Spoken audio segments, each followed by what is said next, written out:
Treatment त्यांनी केली आणि त्या ट्रीटमेंटच्या दरम्यान त्यांना भाषा योग्य वाटली नाही असं त्यांची तक्रार होती. त्यानुसार ते आणि त्यांची 4-5 मुलं किंवा जे काही त्यांच्यातनं आपतिष्ट असतील ते एकत्र 11 ते 11:15च्या दरम्यान OPDमध्ये आले आणि आल्यानंतर त्यांनी शेजारी 2-3 दुसरे महिला डॉक्टर पण होते त्यांच्यासमोर. नियमित कामकाज चालू होतं रुग्ण तपासण्याचं, बाह्य रुग्ण तपासण्याचं. त्या दरम्यान त्यांच्या 2 कानाखाली मारले त्यांनी. माझ्या आईला अशा प्रकारे का बोलला असा त्यांचा एकंदरीत व्यू होता काल जो बोलला. आज कोणताही प्रकार घडला नाही की आज हा फक्त पडसाद आहे की काल त्यांच्या आईला जी काय ट्रीटमेंट मिळाली बोलण्यात ना ती त्यांना योग्य वाटली नाही. त्यांच्या डॉक्टरकडून ते जाब विचारणा करता आले होते असं एकंदरीत आम्हाला दिसलं. आम्ही सर्व बाहेर होतो. मी एक्सरेमध्ये काम करत होतो. समोरच आमचं डिपार्टमेंट आहे. हे सर्व आवाज आल्यावरती आम्ही तिथे गेलो. त्यांच्याशी बोललं असतं. त्यांच्याकडून त्यातनं स्वतः जनितनं मारहाण केली. त्यांच्या बोलण्यातनं असं आलं की बाबा माझ्या आईला शाब्दिक ह्यांनी शब्द व्यवस्थित वापरले नाहीत ह्या डॉक्टरने.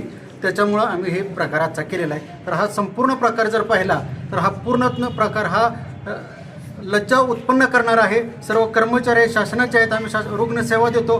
रुग्णाची कोणतीही तक्रार नाही. त्याच्यामध्ये जे डॉक्टर ज्यांच्या बाबतीत हे घडले हे गेल्या जवळपास 10 वर्षापासून इथं काम करतात. त्यांच्याबद्दलही आज अखेर कोणाची कसलीही तक्रार नाही.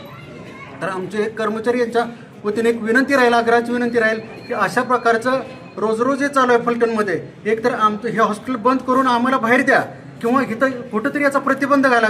चूक नसताना ते भिक नको पण कुत्रावर अशा अवस्था आज कर्मचाऱ्यांची होऊन बसलेली आहे फलटणमध्ये. तर हा प्रकार शासनाने त्वरित थांबवावा जेणेकरून कर्मचाऱ्याला योग्य प्रकारे रुग्ण